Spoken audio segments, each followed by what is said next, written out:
You Write Your Song is a final, poignant lament summation of dreams and feelings that don't always come to their fairy tale ending. But sometimes it is best for everyone's sake to stay together.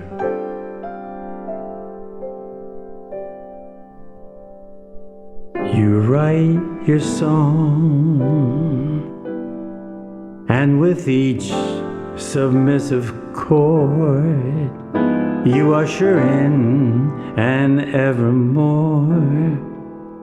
You write your song, a verse with sunny themes, some with lots of broken dreams, some with gentle waves on a gentle shore, rippling waters mending the years, until they're still again, still again.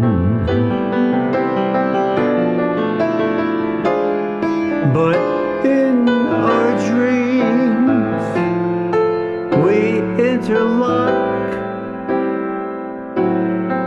perfect bouquets and days ending just so. But in our dreams some parts were incorrect.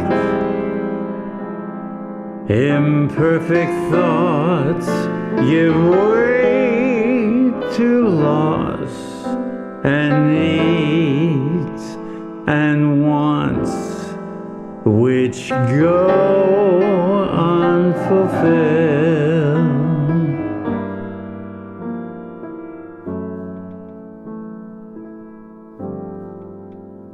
You write your song, still promising to sound our love's mystery once and for all. You write your song,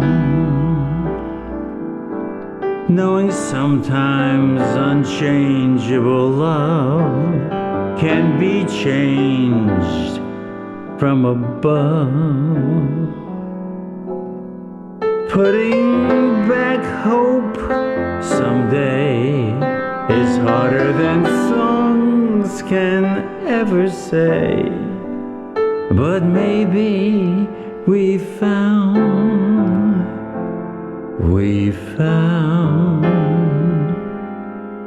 our way.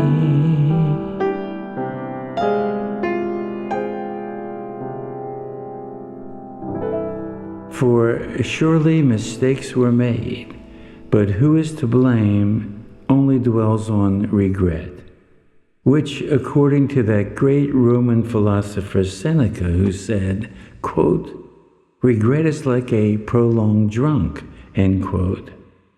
So, the obvious it is what it is does not always mean what it seems. For the now can change to what the future can bring.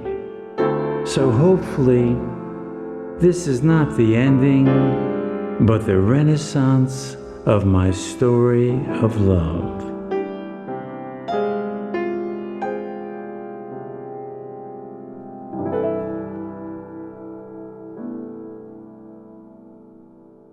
You Write Your Song certainly can be viewed with other connotations as well. I like to combine two stories here of men that I've actually been able to influence in their lives to try a career in medicine and neurosurgery. Both of these gentlemen, one happened to be both of these gentlemen had different careers. One started pre-med, but then dropped out very shortly, and when I met him, worked for Hamburger Hamlet restaurants. And when I met him, I liked him, and we started talking, and he was sort of enthralled by the idea of neurosurgery.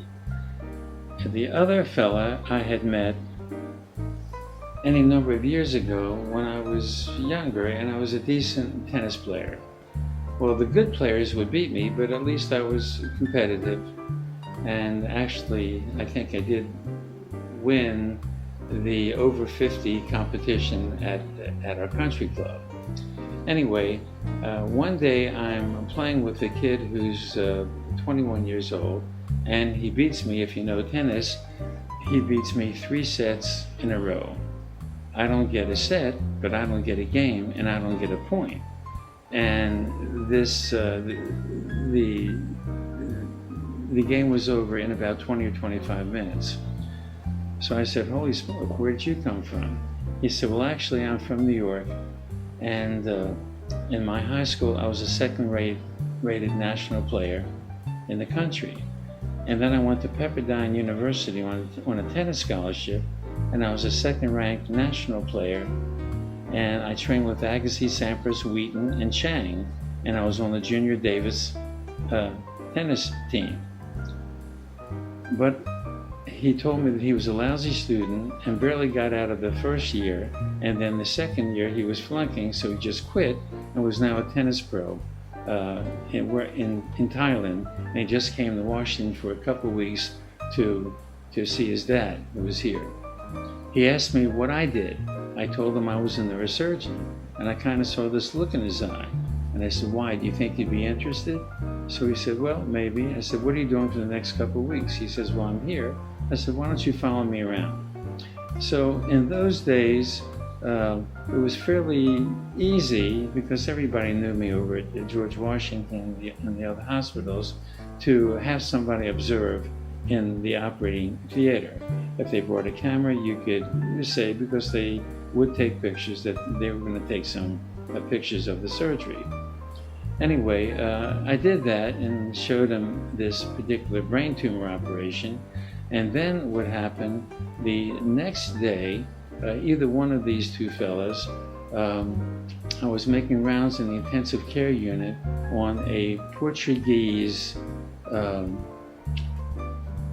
pastry chef from the Watergate, of the famed Watergate Nixon years. The day before, this fellow had a spinal cord tumor, and he was paralyzed. And when we made rounds that next day, after removing his spinal cord tumor, he literally jumped out of bed and gave me a hug and a bus on the cheek. When we went into the hallway, one of these fellows said to me, "Doc, that was a very beautiful moment. Do you think I could ever have a moment like that?" And I replied, "Well, the answer is yes, of course. But you have to understand that that moment didn't happen in one moment. That took a whole lot of years of dedication, sacrifice, and study and skill, and support from a lot of people to get there." Well, would you believe? This fellow, who was a great athlete, any sport that he did, and I had a feeling that if anybody can be a great athlete and spend that much time, they should be able to do anything. So he quit tennis, and where he was probably going to be, he probably would have risen up to the top 10 or 20 in the tennis world. He knew everybody, played all the tournaments and all that sort of thing. And he quit tennis, and he went back and took pre-med all over from the beginning. And he went summer and winter to American University and George Washington University. He finished 4 years and 3 with a 3.8 average, magna cum laude, and then went on to medical school at George Washington. He did very well, and then he did his neurosurgery residency up in New York, and now is a real fine neurosurgeon who works in Pennsylvania. So this was a nice story of how you can take some shortcomings and turn them around. I've had some similar failures in my past, and I always try and encourage people that you have to think about any failure that you've had and say, why did I do that? Now, If it was the best that you can do, fine, you have to accept it. But if it wasn't the best you can do, and you have to figure out why it wasn't the best you can do and correct it, then you can go on and redeem yourself. Anyway, this was a nice story, and I'm very proud of both of these gentlemen for their change in profession to a success in medical and neurosurgical fields. The other fellow went on to be an emergency room doctor, as a matter of fact. I think I'd like to conclude my ruminations through the memories of neurosurgery with this story about a 38-year-old lawyer, very bright. Turned out to be a friend of mine, and I just happened to move into the neighborhood when I met him.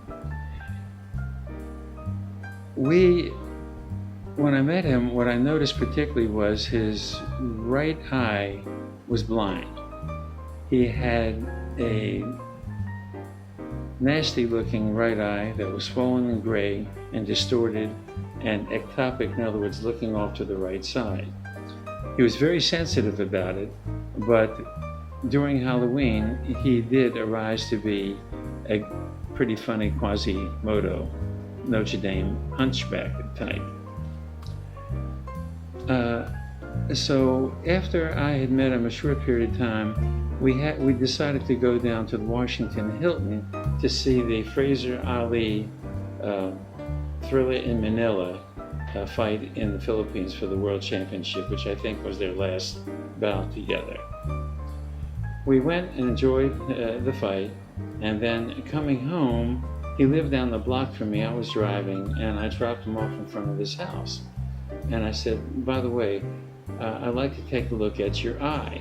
He said, I don't want you to talk about my eye. I've been blind in that eye since I've been 6 years old for 30 years. And I was told there was nothing they can do about it. And I'm very sensitive about my eye. I don't want to talk about my eye. I said, look, I just want to do a fast cursory examination with this little light that I have, and let me do it. Finally, I convinced him, and I thought I detected just a sense that he was picking up a bit of the light in this otherwise dark night. I said, you have to let me take you to an ophthalmologist friend of mine for a better examination. And besides that, I think cosmetically we can make you look better, because what I think you have is just a terrible scarred cataract that is just hanging right in there and distorting everything, including your looks, because otherwise he was a good-looking man. He agreed, and we went down, and this Dr. Merv Zimmerman, who was an excellent ophthalmologist, said it's certainly worth a try, and we took him to surgery. We did the surgery with him awake and with me actually holding his hand. And we removed this cataract, and just as I kind of suspected, his retina, which is really the important part of your vision, was still intact. So we wrapped his head, and this really was out of a movie scene. A couple of days later in the hospital, we took off the bandage, and my friend says, my God, I can see. So for the first time in 30 years, he got his vision back. Now, the eye was a little distorted off to one side because of the weakness of the muscles, but then he went through a vigorous rehabilitation and muscle training, and was able to get the sight back in that eye which had been blind for 30 years. So with that, I think I'm going to leave my storytelling and hope you enjoy this exhilarating ride with me, actually, of real life histories of people with neurosurgical problems. Thank you for listening.